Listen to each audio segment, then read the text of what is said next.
let's look at the derivatives of the other 4 trigonometric functions. So what we know so far, the derivative of sine is cosine. The derivative of cosine is minus sine. Now I keep throwing trig identities at you. And you might be asking yourself, what do I need to know with my trigonometric identities? And the answer is there are all kinds that universities expect you to know. The only one I'm ever going to ask you on a test is this one. The other ones, I'll just put them on the board as we need them, and you're going to become more familiar. So determine the derivative of y equal tangent of x. We could go back to the definition. The limit as h approaches 0, f of x plus h minus f of x all over h. It's quite complex though. So what we want to do instead is think, is there any way to write tangent in terms of sine and cosine? So tangent is sine over cosine. And that means when we take the derivative, we can use the quotient rule. Derivative of top times bottom minus top, derivative of bottom all over bottom squared.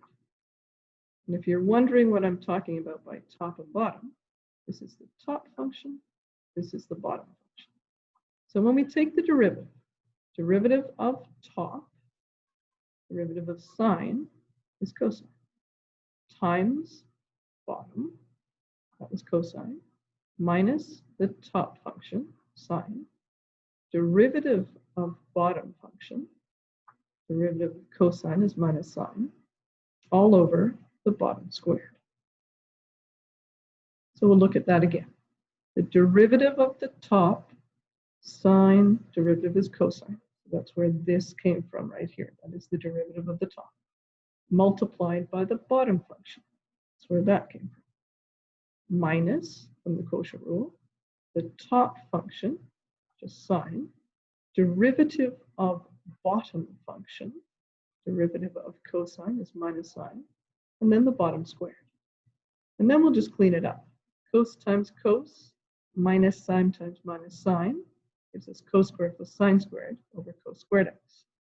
And remember that one identity that I would really like you to know. Cos squared plus sine squared is the same as sine squared plus cos squared. So that equals 1 over cos squared. And wherever possible, we're going to eliminate our fractions. So 1 over cosine, that is a secondary trigonometric function known as secant. So 1 over cosine is equal to secant. 1 over cosine squared, which is the same as 1 over cosine squared, would be secant squared. So that is our derivative. So the derivative of tangent is secant squared. If you think you understood that, you can try the derivative of cotan by yourself. Cotangent is tangent flipped over, so instead of sine over cos, it's cos over sine.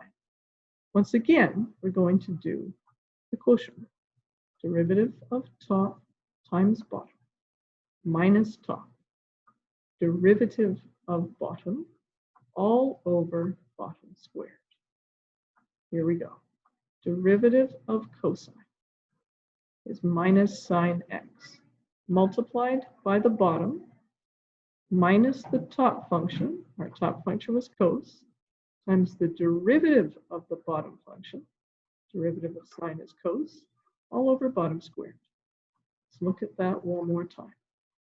Derivative of the top function, derivative of cos is minus sine x, multiplied by the bottom function, minus the top function, and then derivative of the bottom.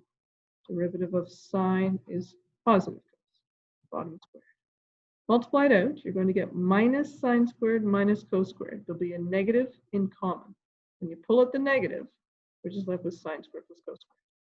See again, we had a minus sine squared and a minus cos squared, and we just pulled the minus out. Now, why did we pull the minus out? Because there's that marvelous identity again. You will learn it. So we got minus 1 over sine squared x. Now, 1 over sine x, that is another one of our secondary trig ratios. That one is cosecant x. So if 1 over sine is cosecant x, What is 1 over sine squared? It would be cosecant squared, and because it's negative cosecant squared. So the derivative of cotangent, negative cosecant squared x. 2 more. Secant, 1 over cos. We're going to do the quotient rule again. Derivative of top times bottom minus top, derivative of bottom, all over bottom squared. Here we go. Derivative of the top function, derivative of 1 is 0. And then I didn't bother writing in the bottom because 0 times anything is just 0. You don't have to bother writing in the bottom. Minus the top function of 1, derivative of your bottom function. Derivative of cos is minus sine, and then bottom squared. All right, minus 1 times minus sine, it's sine over cosine squared. This time we're going to separate these. Cosine squared, I can separate it into cos times cos, sine, 1 times sine. 1 over cosine, that would be secant. And sine over cosine, that's tangent. So we write this derivative of secant tangent. So the derivative of secant will give us secant tangent. Now, why do we do that? It's generally easier if you started with secant to have secant in the answer as opposed to sines and cosines. So that's why we simplify it this way. Let's try cosecant. Cosecant, 1 over sine, another quotient. Derivative of top times bottom minus top. Derivative of bottom all over bottom squared. Derivative of your top function, 1, is just 0. And then I didn't bother writing in the bottom because it's going to end up being 0. Minus the top function. Derivative of our bottom function, sine, is cosine. And then take the bottom, sine, and square it. We get minus cos over sine squared x.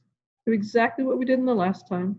Split minus cos into minus 1 and cos. Split sine squared into sine and sine. What is 1 over sine? That's cosecant. What is cos over sine? That's cotangent. And then there's a negative. Whew, that's a lot of rules. So what you're going to do now is you're going to remember them. One way to remember them, keep a chart handy, do lots of derivatives, keep writing them down.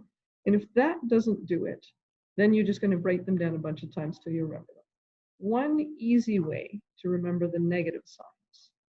Which functions have negative derivatives? The ones starting with C. So I believe you can remember that. If you see cosine, cosecant, cotangent, those are the ones that have negative derivatives. All right, how do we use these? Let's take the derivative of x squared sine x. You will recognize that as a product. And the product rule says take the derivative of the first, multiply it by the second, add the first times the derivative of the second. This is our first, this is our second. So derivative of first, derivative of x squared is 2x. That gets multiplied by the second term, sine x. Then we add the first term, x squared, and the derivative of the second term. Derivative of sine, check the chart, derivative of sine is cos. Now, what happens if we have a quotient? We use the quotient rule. Derivative of top times bottom minus top, derivative of bottom all over bottom squared. This is our top function. This is our bottom function. Here we go. Derivative of top, sine x, derivative is cosine. That gets multiplied by the bottom function, cos x plus 1. Then we subtract the top function, and derivative of the bottom function, derivative cos, negative sine x. That's derivative of bottom function. Put it all over the bottom square. And then we multiply it out. I'll just get rid of some of those markings so you can see what's going on. But to multiply it out, we get cosine squared, cosine. I would put those two negative signs together. That would be easier. And I might even put the sign out front, because then when we multiply, it might be easier to see what's going on. So you might want to rearrange it first before you multiply. But then what do we get? Cosine squared cosine x, sine squared sine x. And you might be asking yourself, why am I not multiplying out the bottom? And it's got to do with this symbol right here. When we expand the top, we get to add things together. If we expand the bottom, we just make it bigger and we can't do anything with it. So the bottom is better factored and the top is better expanded and added together. So it's when you see plus and minus signs between terms that it's worth expanding. Now what does that do for us? I've got myself a cos squared plus sine squared, which will then get replaced with 1. And then we just write the other terms down. Again, that identity, you are going to learn it. Let's try another one. This is just one derivative minus another. So the derivative of tangent is secant squared, and the derivative of cotangent is cosecant squared. You just have to watch out. We have a minus sign from there, and a minus sign from the derivative of any function starting with c. So a better answer, secant squared plus cosecant squared. Let's try one more. So it's like another product rule. So derivative of first times second plus first derivative of second. Derivative of first, that would be negative 2x to the negative 3. So derivative of our first, multiplied by our second term. First term stays the same. And what is the derivative of cosecant? Minus cosecant cotangent. Okay. And then we're not too happy with negative exponents. So we'll put that as 1 over x cubed and x to the negative 2, 1 over x squared. And then we just clean it up a little bit. Instead of multiplying by a negative, we put the negative there. And then if you want to, you can factor out a cosecant x and put that out front. And that will be even cleaner. Okay, let's try an application, basic application. Determine the derivative of sine x over x at x equals pi over 2. This is a quotient, so we're going to be using the quotient rule. Derivative of top times bottom minus top, derivative of bottom, all over bottom squared. Here we go. Derivative of the top function, derivative of sine is cosine. Multiplied by the bottom function, minus the top function, derivative of the bottom function x is just 1 over bottom squared. Let's look at that again. Derivative of sine is cos times bottom minus top, derivative of x is just 1 bottom squared. I don't think there's much we can do to simplify that, so we're going to work it out at pi over 2. That's why we have this picture. So pi over 2 is this angle right here. So our initial arm is here. We rotate pi over 2. We end up at this point. How did we figure that out? This is a circle of radius 1. So it hits all these points at 1. So the particular point we're at, our x value is 0, our y value is 1. Why do we care? We're going to work things out in a minute. I recommend, I don't like seeing that x at the end. If I see that, I'm thinking that's an x squared, and it's not. So I'm going to pull that out front. Same with the 1. And now we're going to put pi over 2 in all over the place. So all the x's became pi over 2. The 1 didn't matter, so we just got rid of it. And now let's work some things out. Cosine of pi over 2. Cosine was what ratio? Cosine theta is opposite over hypotenuse, or y over r. Sine was adjacent over hypotenuse, or x over r. All right, what does that do for us in this case? So the cosine of pi over 2, our x and our y. And what's the radius of this circle? We said a circle of radius 1, so r equals 1. So in our situation, y over r, no, those are backwards, aren't they? Whew, good job, we thought about that. How are we going to remember that? I've got an easy way of doing that. What letter comes first? What letter comes first? Oh, yeah. Should have known. Silly us. All right. So cosine is x over r. Cosine is adjacent over hypotenuse. I think I just said both of them wrong. But luckily, we fixed it. And this is how you can remember it if you get it wrong. Okay, so cosine is x over r. So cosine 0 over 1 for this case. So that will just become 0. Sine y over r, that's 1 over 1. So that answer will be 1. If this was always a bit shaky for you, you can also do it from the graph. The cosine graph looks like this. What is the cosine of pi over 2? 0. The sine graph looks like this. What is the sine of pi over 2? 1. However you do it, this is what your answer is. So what does that do for us? We get 0 times that minus 1 over pi over 2 squared. So minus 1 on the top, pi squared over 2 squared, and 2 squared is 4. Then if we multiply by 4 over 4, that'll eliminate that. So at x equals pi over 2, our answer is minus 4 over pi squared.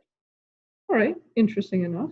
So what you found is the slope of the tangent of sine x over x at the point pi over 2. You take a derivative, and then you plug a point in. A lot of math coming at you.